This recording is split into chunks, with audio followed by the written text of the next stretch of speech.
watching KETK News at 10, The Update.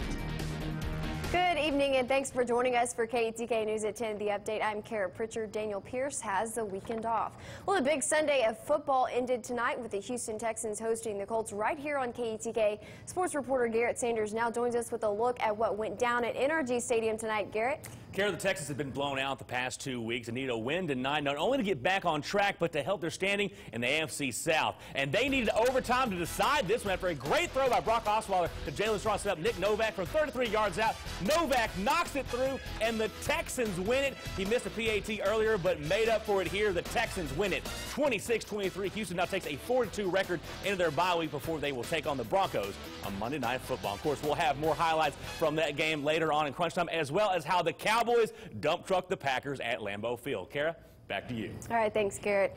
A Republican Party office in North Carolina was firebombed overnight. Officials say someone threw a flammable substance into the party's office in Hillsborough. The fire caused serious damage to that building. Vandals also spray-painted graffiti, including a swastika and the words, "Nazi Republicans leave town or else," on the side of a nearby building. GOP leaders have requested extra security after the attack. It is meant to scare and intimidate people from volunteering, from working at this office, and from working at other offices across the state. But we are going to take the necessary precautions to do whatever it takes to keep our people safe and keep them working. Now, no one was hurt and no arrests have been made.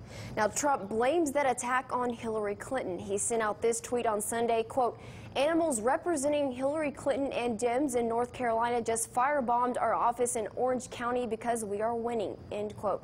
Clinton's campaign called the attack horrific and unacceptable. The campaign also tweeted it's grateful that everyone is safe. Trump says he's winning, but what do the most recent polls have to say? A pair of national polls out this weekend show Democratic presidential candidate Hillary Clinton with the lead over her Republican opponent, Donald Trump. But the two polls differ on just how big Clinton's lead is. A Washington Post and ABC News poll has Clinton just 4 points ahead of Trump. Now, that is within the poll's margin of error. Meanwhile, an NBC News Wall Street Journal poll shows Clinton is 11 points ahead of Trump. The margin of error for that poll is slightly over 3 percentage points. Both polls were conducted between October 10th and 13th. Fox News is reporting the most recent WikiLeaks drop shows that top Hillary Clinton aides were upset a Muslim man was the San Bernardino shooter that left 14 people dead. Clinton campaign chair John Podesta wrote an email saying it would have been better if the terrorist was a white man. In an interview on CNN's State of the Union, former New York City Mayor Rudy Giuliani said that WikiLeaks has revealed the Hillary Clinton he, quote, always knew existed. I find WikiLeaks very refreshing. This is the Hillary Clinton I always knew existed. I just never had proof of it. People would say to me, she's a socialist. And I'd say, okay, but you can't prove it.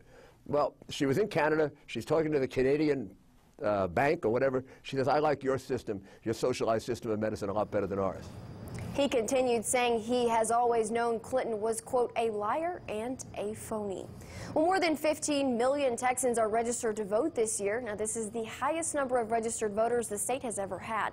And in Smith County, they are seeing the same trend, more people becoming active in this year's presidential race. KETK's Kara Rucker talked with registered voters around East Texas. She has our story. It's important that we vote. I mean, that's what we're all about. With Election Day getting closer, a record number of more than 15 million people are registered to vote in Texas. People we talked to today say the reason there are more people becoming active is because there's more at stake than ever before. I believe this is a watershed election.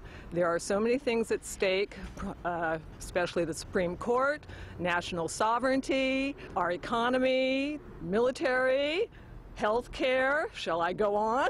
Some say it's because the people are tired of waiting for change. I think it's because people feel that the country's going in the wrong direction and they need people in the government that's new, that's not part of the political system. They're tired of Washington. They're tired of the politics that's been going on for the last 20 to 30 years, and they want somebody in there that will stand for America and stand for the people here in Texas especially. But along with the high registration numbers comes some concern about the legitimacy of the election process.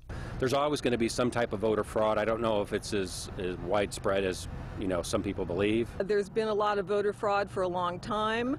This ridiculous idea that voter ID is unfair is beyond the pale. I have no problem showing an ID to vote. The polls are rigged. They're trying to get her elected so they can keep their big finale jobs in Washington, D.C.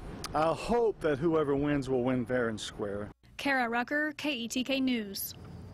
Well, it's been warm and humid over the past few days, but are we going to see any rain this upcoming week? Let's check in with meteorologist Brian Alonzo. Brian, what you got for us? Yes, indeed. We do have a chance for rain coming up here as we head to the middle part of this week, but we'll have to get through the next couple of days here. Of course, what has happened this afternoon, we did have some clouds out there, especially early this morning, but those have broken apart, and now we're seeing mostly clear skies this evening, and we'll see those clouds begin to increase as we head past midnight and into the early morning hours. So winds will be out of the south about 10 miles an hour, going with an overnight low of 70. Tomorrow we're going with a high of 89 degrees with those morning clouds that'll break up to partly cloudy skies in the afternoon. Coming up, we'll talk about those rain chances, plus a big cool down coming up in just a few minutes. Kara? All right, thanks, Brian. 2 men are stopped by federal authorities in San Angelo after an investigation reveals they plan to join ISIS. The 2 men drove from Wisconsin to Texas with plans to cross over the border and eventually travel to Iraq or Syria. 35-year-old Jason Ludke is accused of trying to aid a foreign terrorist organization. 30-year-old Yosvani Padilla Kandi is accused of aiding and abetting him. Authorities say they began investigating the 2 suspects after one of the men made contact with an undercover agent in September. Well, Tyler police are investigating an overnight robbery at the Family Dollar store located in the 1200 block of West Bow Street. It happened around 10 o'clock last night. Police say a man entered the business and demanded money from the clerk with a handgun and then hit the clerk with that gun. Police are looking for a black male around 5'9" tall and wearing black clothing. The Nacogdoches Police Department is investigating a pedestrian accident from Friday night. It happened on the 2300 block of Douglas Road.